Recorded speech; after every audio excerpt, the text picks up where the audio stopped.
Good morning, guys. Welcome back to the AJ Analysis channel, where today all I can think is where on earth would Manchester United be without Bruno Fernandes? Once again, carrying the team on his back this season, 16 goals and 16 assists in all competitions. He is without doubt Manchester United's most important player.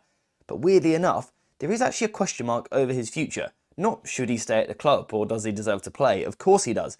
But where should he play? You see, this season he has played 26 matches in this higher 10 position here, but more recently he has been playing as a central midfielder and actually now played 16 games in this deeper position. So the question is, where should he play and what should we build around? Now, before we actually get into the video, I do just quickly want to say thank you guys for your patience recently. Obviously, we are trying a whole new setup thing here, and it's taking longer than I thought. It's been a bit more difficult with lighting. There's obviously still imperfections. You know, you've got big shadows over here, bit of glare over here. There's a sheep. I don't know why that's there. Maybe give him a name in the comments. But I do appreciate your patience. I am trying my best. Hopefully we're going to get there eventually. But yeah, just bear with me for now. Anyway, to get back to Bruno Fernandes, this player here playing in this position largely, but also in these deeper areas here. Where should he play? Because when you play him in a different position, you get a different version of Bruno Fernandes. When you play him in the 10, he is a sort of maverick player, a magician almost on the ball, someone who makes stuff out of nothing in the final third. When you play him a little bit deeper in the midfield position here, he's a bit more of a dictating player, someone who wants to get on the ball more and sort of spray passes out to either side and help the team progress the ball through the lines.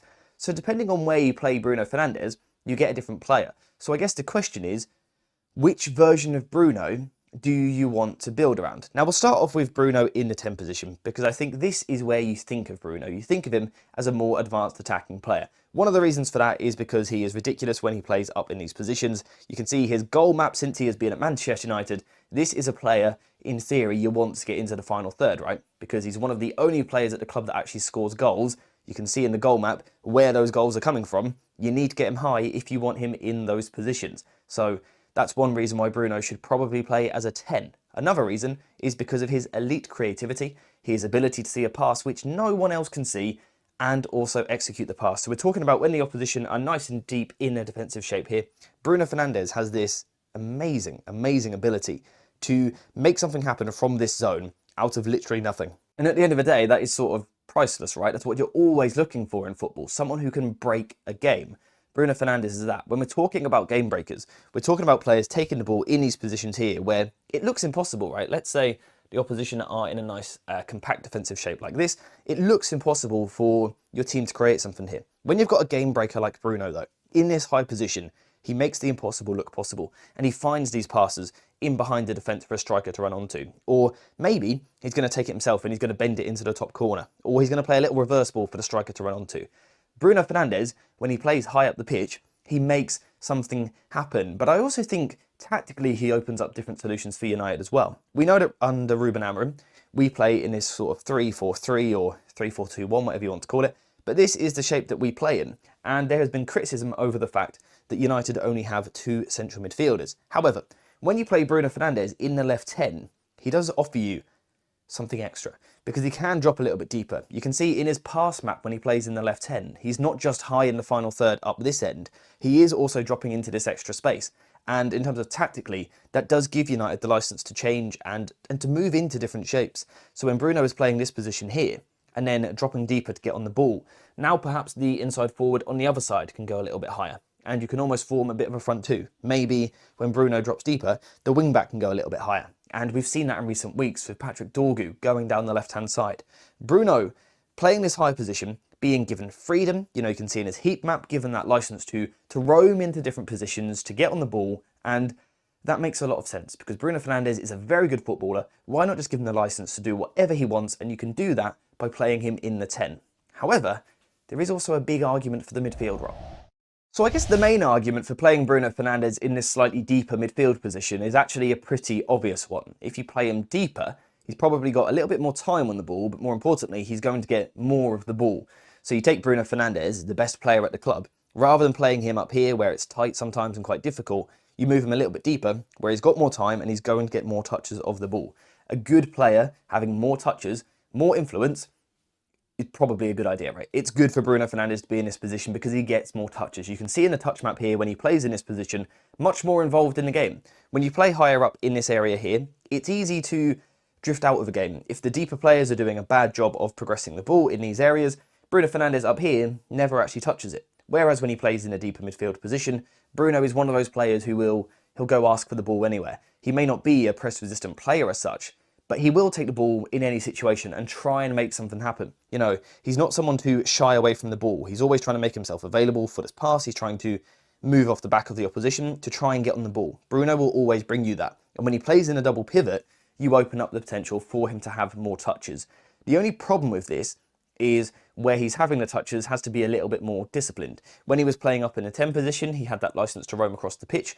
Whereas when you play in a left central midfield role, particularly under Ruben Amorim, where the system isn't overly fluid and flexible, Bruno Fernandes does have to play a much more fixed role, a much more disciplined, a much more restricted role. You know, he can't go pick the ball up in that position over there. He's going to have to stay in this position on the left-hand side. However, he can still work his magic from there. And tactically, he does bring us quite a lot. First of all, he is one of the only effective progressive passers at Manchester United. The other two are Casemiro and Eriksen in terms of midfielders, but those two obviously have obvious physical weaknesses and drawbacks in terms of ground coverage. Bruno Fernandes is the only one, perhaps with the intensity required, but also the passing range required to actually play in midfield. And in terms of tactically how that works, I think it can be used to sort of unlock the wing-backs, right? So let's say you're playing down the left-hand side, we have the left wing-back, and you know, we know what happens. If you pick the ball up here, the opposition come over. So let's say the inside forward makes the run here. You sort of drag the opposition. Let's say this player comes in as well. You bring that player there. This is what the opposition want to do. They want to crowd over to one side of the pitch. When you've got someone like Bruno Fernandes in this position, who is a almost safe point that you can go to, he's going to sit deeper. He's an easy pass. When you go to him, you get Bruno Fernandes, works the ball onto his right foot. He's now got all this space that he can play across into. Now let's assume the opposition are a little bit deeper, like this. But still, he has all that space that he can play into, and he can play that switch out to the wing-back. This is the benefit of the wing-back system. It allows you to attack with a front five when most teams only defend with a back four. So, we've got players in between. You can see it here, players in these almost in-between positions. Each defender has got two players that they are trying to pick up, and that's really difficult to deal with. Bruno Fernandes playing in midfield unlocks that ball over to the far side to actually take full advantage of that. Now, if we just build on that for a moment, the other obvious advantage of playing Bruno deeper is that other players are ahead of him. So when Bruno plays up here, he picks up the ball. Perhaps he's got a striker in front of him, maybe a wing-back, maybe an inside forward, but not too much. Whereas when he plays a little bit deeper in central midfield here, particularly when he drops into the back three as well, he drops into the defensive line, he's got so many players in front of him. So rather than here having one, maybe two passes that he can play forward, when Bruno Fernandes picks the ball up here, he's got so many players he can play to. He might move it to this player, he might go to the wing back, he might go to the far side. There's so many runners for him. And I think this is why Ruben Amorim likes him in his deeper position. In terms of his FBref report, he's one of the best progressive passers in the Premier League. So why would you not get him deeper where he can progress it more, right? It makes a lot of sense to play Bruno in this position. However, there is one drawback to it all, and that is, whilst he works incredibly hard and, you know, he puts his heart and soul into it really, he's not a good defensive player. He's not particularly strong, not particularly physical, not very combative. He's not great in the duels despite trying a lot.